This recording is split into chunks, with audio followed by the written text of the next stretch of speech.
Hello guys! Dito nga pala ako ngayon sa loob ng National Museum. Samahan niyo ako at ipapasyal ko kayo at nang maipakita sa inyo kung gaano kaganda ang loob ng National Museum na makikita niyo ang nagpaka-exhibit dito na napakaganda pa rin hanggang ngayon. Iba't ibang uri po ng halamang dagat at lamang dagat ang aking ipakikita sa inyo. Ito po ay nakapreserve na dito sa National Museum.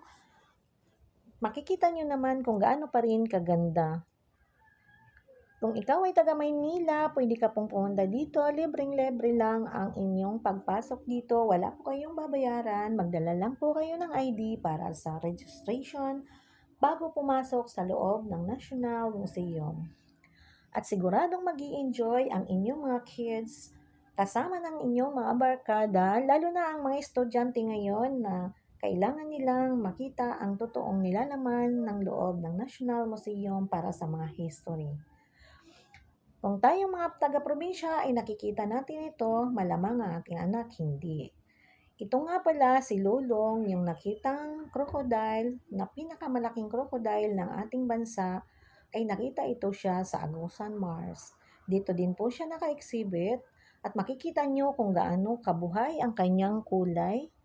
Ito po ay preserve na rin ng National Museum. Binawasan ang kanyang balat para sa magandang pagre-preserve na kitang-kita na akala mo'y buhay pa din siya.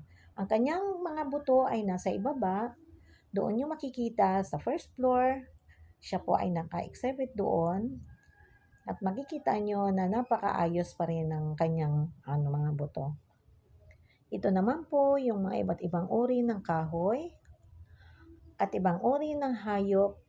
Mula sa maliliit hanggang sa malalaki, makikita nyo kung gaanong napapangalagaan at kung gaano sila kaganda pa rin. Ito po ang mga iba't ibang uri ng ibon. Merong kalabaw.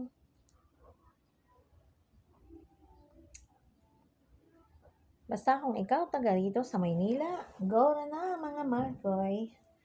Ito ay hindi ka magsisisi para ikutin. Napakalawak po ng National Museum. Hindi mo maiikot ng ganun kadali. Ito naman po at ang iba't ibang uri ng mga bato, bulaklak.